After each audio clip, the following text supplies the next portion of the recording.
வாங்க இன்றைக்கி சாம்பார் சாதம் எப்படி செய்யலான்னு பார்க்கலாம். 1 கப் அரிசி எடுத்துக்கலாம். 1/2 கப் துவரம்பருப்பு.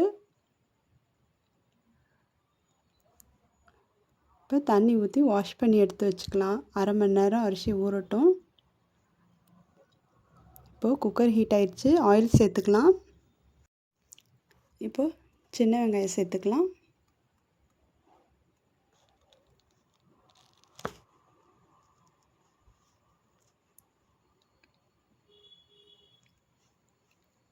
இப்போ நல்லா பொன்னிறமாக வணங்கிருச்சு.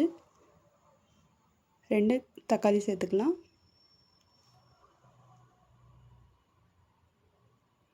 இப்போது கேரட், பீன்ஸ், நம்மக்கிட்ட என்ன காய் இருக்கோ அதை சேர்த்துக்கலாம். இன்றைக்கி நான் கேரட், பீன்ஸ் கூடவே கத்திரிக்காய்,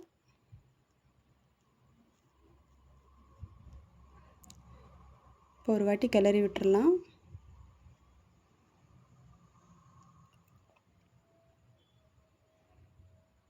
நல்லா ஒரு காய் 2 நிமிஷம் நல்லா வணங்கட்டும். இப்போ இதுக்கு தேவையான உப்பு போட்டுக்கலாம்.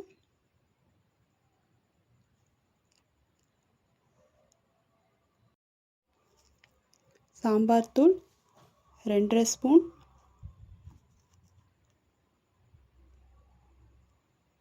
சக்தி சாம்பார் தூள் தான் நான் யூஸ் பண்ணியிருக்கேன்.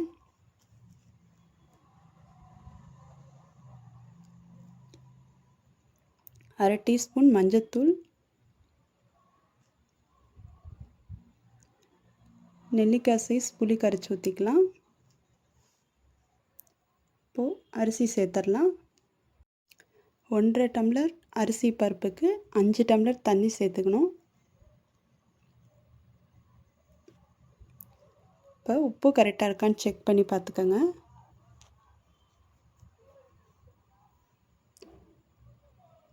உப்பு கொஞ்சம் கம்மியாக இருந்துச்சு, உப்பு சேர்த்திட்டேன். குக்கர் க்ளோஸ் பண்ணியாச்சு. ஒரு 4 விசில் விட்டுக்கலாம். சாம்பார் சாதம் குழைவாக இருந்தால் தான் நல்லாயிருக்கும். இப்போ அதுக்கு ஒரு தாளிப்பு ரெடி பண்ணிடலாம். எண்ணெய் காஞ்சதும் கடுகு,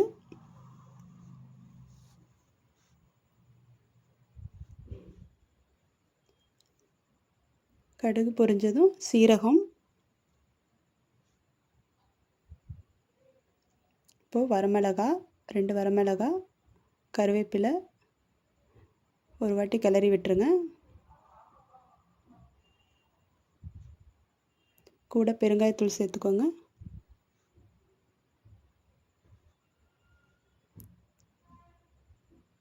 இப்போது ஒரு 5 முந்திரி பருப்பு சேர்த்துருக்கேன்.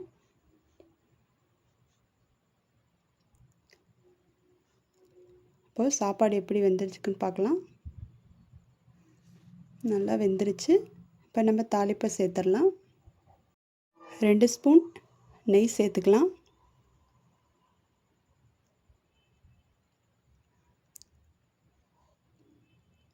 இப்போ ஒரு கொத்தமல்லி இலை ஒரு கைப்பிடி சேர்த்துக்கலாம்.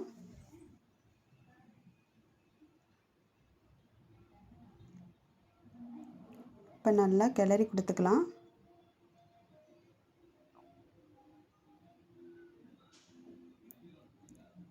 இப்போ சாப்பாடு நல்லா குழைவாக சூப்பராக ரெடி ஆயிடுச்சு. அவ்வளோதாங்க, சாம்பார் சாதம் சூப்பராக ரெடி ஆயிடுச்சு. பாருங்கள், சாம்பார் சாதம் ரெடி. இந்த சேனல் உங்களுக்கு பிடிச்சிருந்துச்சுன்னா சப்ஸ்கிரைப் பண்ணுங்கள். தேங்க்யூ.